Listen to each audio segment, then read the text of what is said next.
Chiefs Kingdom, we got a mailbag coming up for you right here on the Chiefs Report. We're going to be answering your questions on Kansas City Chiefs news, rumors, playoff picture, what's going on with Kansas City, and how exactly are the Chiefs doing, and what's up with this squad.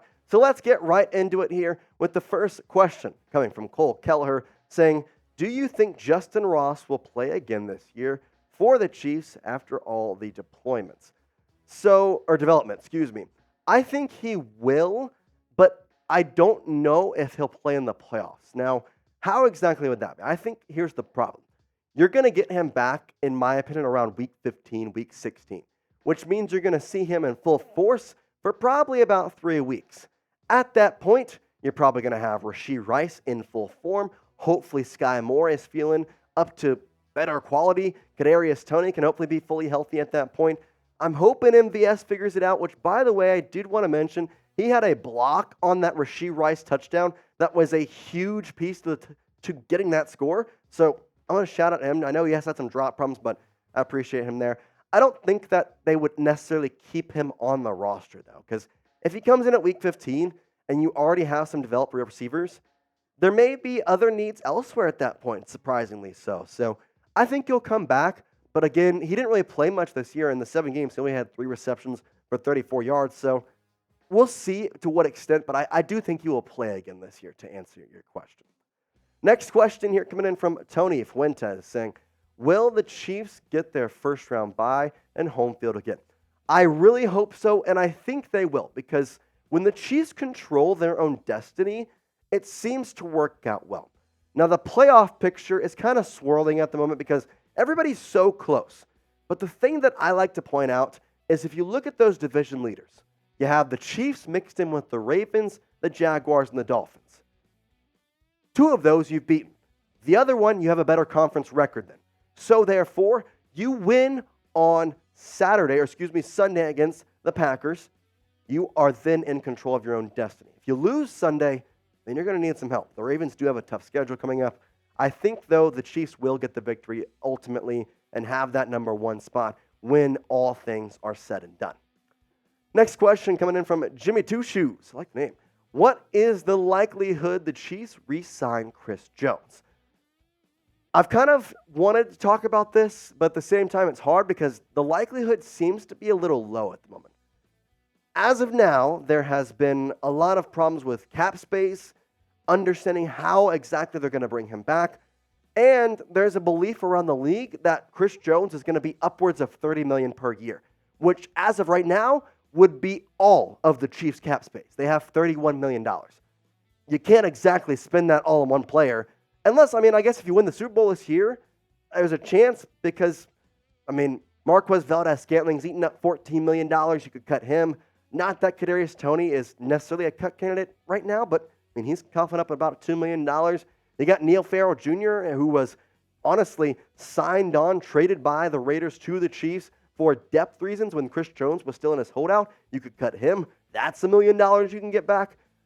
I think the likelihood is probably, if you want to go percentages, 60% no, 40% yes, which honestly is not that bad considering the place we've kind of been in. So I'm hoping we see him back, but I don't exactly know if that's going to work or not. But I do want to ask you, because I've talked about this a lot, and I say, will the Chiefs re-sign Chris Jones? And maybe this is a will/want. Maybe if you want them to, type Y for yes. If you think they will as well, type yes. Or type in for no and let me know why. Do you think it's a cap space issue? Or do you flat out just don't want him back? George Karlaftis has more sacks than him this year at 8. It's by a half sack, so I say that with the greatest solid. But Karlaftis has been great. You have him on a rookie contract for the next 2 years. Maybe the Chiefs say, I'd rather spend my money elsewhere. Our defense has been amazing. I know Chris Jones is a valuable piece, but maybe he's not the most valuable. Next question coming in here from Jerome Bunker saying, Bolton and Cast, play the man. Great downhill player. Drue is awesome pickup. Question is not which. Why not both? I agree, Jerome, and I think what you're referencing here is Bolton, the potential of him coming back here in the upcoming weeks. And I like your question. Why not play both of these guys? And that's kind of what I alluded to in a previous video this week, was more or less that I think both of these guys will be starting linebackers on the Kansas City Chiefs. The problem is how that's going to work, because Drue and Nick are more or less middle linebackers. Now, Drue has been a guy who has been one to play here, play there. I don't know if they would necessarily want to keep doing that, though. That just seems like a long haul for a guy that is still very new to the system. I do think when he comes back, it's probably going to be a split scenario for the first game just to make sure that Bolton is fully healthy. But after that, I do think it's probably going to be one of those where we see a combo of Drue and Nick both on the field. We appreciate everybody watching, and we appreciate our sponsor, Factor, America's #1 meal prepared service. This holiday season, you might be looking for nutritious, convenient meals to keep you energized on jam-packed days. Factor is America's #1 ready-to-eat meal delivery service that can help you fuel up fast for breakfast, lunch, and dinner with chef-prepared, dietitian-approved, ready-to-eat meals delivered straight to your door. Now, I know it from a fact, you're going to save time, you're going to eat well, you're going to stay on track with your healthy lifestyle, all while tackling your holiday to-dos, because that's exactly what I have done with Factor this holiday season. I don't really have time to cook. I want to skip the extra grocery trip. I don't want to have to chop. I don't want to have to prep. I don't want to have to clean up. Instead, I use Factor, and I still get the flavor. I still get the nutritional quality. And with Factor's fresh, never frozen meals, they are ready in just 2 minutes. So instead of having to cook and all that, I have literally just got to do. It's just 2 minutes, heat it up, and enjoy. Enjoy extra convenience at any time of the day with an assortment of 45 add-ons to suit various preferences and taste.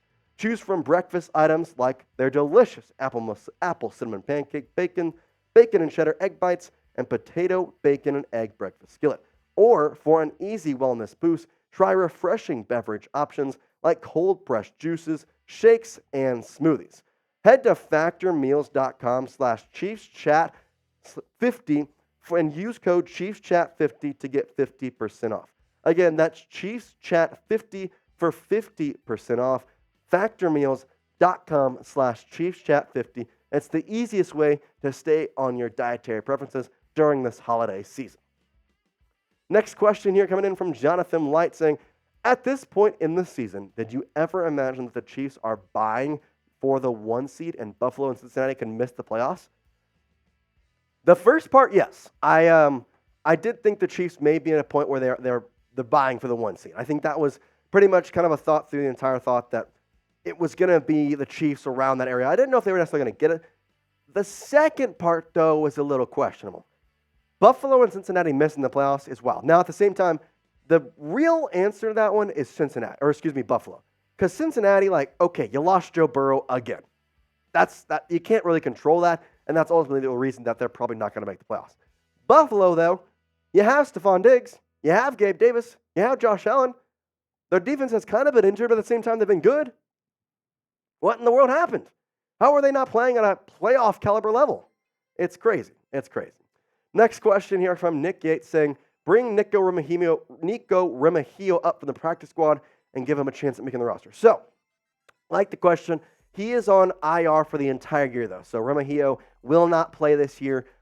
Potential for him to come back next year, kind of like Jody Forreston. He's also on IR this year. But if you remember Justyn Ross, I know there's a lot going on with him, but he actually, same situation as Niko, last year was on IR the entire season and then came back this year. I think he could fit into the squad, especially if the Chiefs choose to cut Marquez Valdes-Scantling, given his $14 million cap hit. They could potentially see him. Obviously, you have the draft, too, could draft the guy, but Niko showed a lot of promise in the preseason before getting injured. I liked what I saw from him, but as of right now, he cannot play this season. Next question from Chiefs Guy saying, is Andy Reid the best coach of all time, in your opinion? Come on, is this even a question, man? Of course he is. He became the winningest coach of Chiefs franchise history. And in fact, he is now the only coach in history to be the winningest coach at 2 franchises. Bill Belichick could never. I mean, come on. Don Shula? Maybe.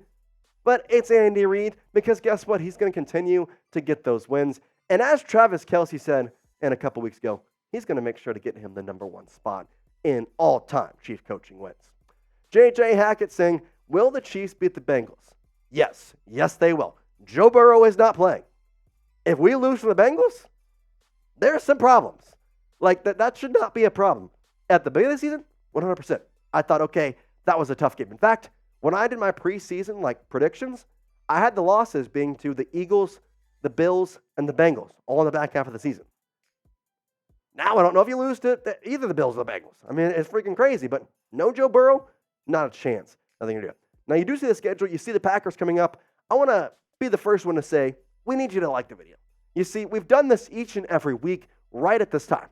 We want you to like the video. That way, the Chiefs will beat the Packers. If we get over 500 likes, I guarantee you the Chiefs will beat Green Bay Sunday night, and they will take down Jordan Love. So hit that like button. Don't be the jinx. I know exactly who likes the video and who doesn't. So make sure you're hitting that like button. We'd really appreciate it. Jerome Bunker's coming in saying, which tackle pair would you rather have, last year or this year? So at the beginning of the year, I would have said last year. But I will say, I know I've crapped on Donovan Smith. I know I've crapped on Trey Smith. I've crapped on a lot of this line. But overall, there has been a lot of big plays from this freaking line. I mean, overall, yeah, Orlando Brown was great, but at the same time, you have Trey Smith, and then Jawan Taylor, I haven't said his name much. In the first 4 games, dude was penalty-ridden the entire season. Homeboy was getting holdings, he was getting full starts, he was getting everything. But I haven't mentioned Jawan Taylor in a while. In fact, I'm just now kind of realizing it. I liked last year, but I think I would take this year just because since week 4, they've been impressive, and they were the only team, or actually one of 2 teams, to have the same starting line for the first 8 games. Next question coming in from Jake Klein saying, do you think the Chiefs will sign a wide receiver in the offseason? If so, who? I think they will, and I have a prediction that I like, and I think they should. Curtis Samuel. He's a guy from Washington. He is going to be cheap. As of right now, he's projected to be $5 million per year. That's cheap. It's in your price range, and he fits the Chiefs scheme. He's a gadget player. In my way, he's a younger, more athletic McCole Hardman. Nothing against McCole Hardman, but Curtis Samuel has been really impressive. In fact, this past, or rather, now 2 Thursdays to go, when facing the Cowboys on Thursday afternoon football for Thanksgiving, dude went off. He actually had 27 fantasy points. He was doing great, had a bunch of catches. Obviously, with Sam Howell, he's doing great. I would love for the Chiefs to sign him. Next question coming here from I'm Gonna Dust You, saying, report by Chat Sports, will Travis Kelce retire soon, after hinting at it. So I know the report you're talking about as, well, there was a mention that Travis Kelce had been thinking about retirement and that every hit is just another time where he thinks about it. I don't know how true that is, just because I know that he has a competitor in him.